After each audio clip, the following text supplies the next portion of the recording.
গল্প মাস্টার মশাই। অসীম Nishipur government high স্কুলের নবম শ্রেণীর ছাত্র। ছোট্ট শহর। বাবা কলকাতাতে থেকে চাকরি করতেন, কারণ ট্রেনে করে গেলেও অফিসে পৌঁছতে 3.5 ঘন্টার ওপর লাগবেই। অফিস শেষে আবার বাড়ি ফেরা। বাড়িতে শুধু মা নয়, ওপরের 3 দাদা দিদিও অভিভাবক। তবে ওকে শাসন তো করতে হয়নি, বরং সবাই ওর জন্য গর্ববোধ করত। স্কুলে পড়াশোনায় বরাবরই প্রথম হতো, তাছাড়া খেলাধুলোতেও তুখোড়। ওর সঙ্গে তুলনা করে বন্ধুদেরও বাড়িতে বকামার খেতে হতো। নবম শ্রেণীর ইংরেজি আর অঙ্কটা দাদা দিদিদের পক্ষেও ঠিক মতন দেখিয়ে দেওয়াটা সম্ভব হচ্ছিল না। কিন্তু বাবার আয়ের সামান্য টাকায় মা কী করে যে সংসার চালান কে জানে। তার উপর প্রাইভেট টিউশনের ভাবনা বিলাসিতা। স্কুলে ইংরেজি পড়ান স্বপনবাবু।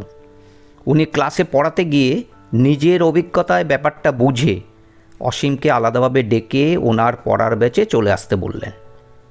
একটু ইতস্তত ভাব দেখে সঠিক বুঝে বলে দিলেন, চাকরি পাওয়ার পর সুদ সমেত মাইনের টাকা ফেরত দিস।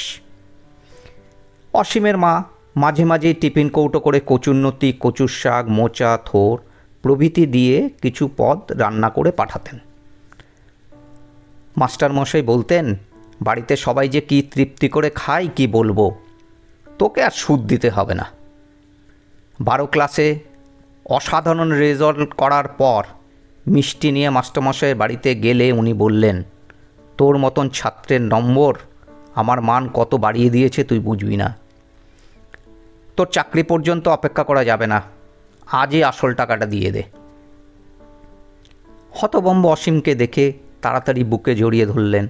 তারপর 2 কাঁধে হাত রেখে বললেন, 1 টাকা তো পকেটে আছে, সেটাই দে, আমি 16 আনা পেয়ে যাব।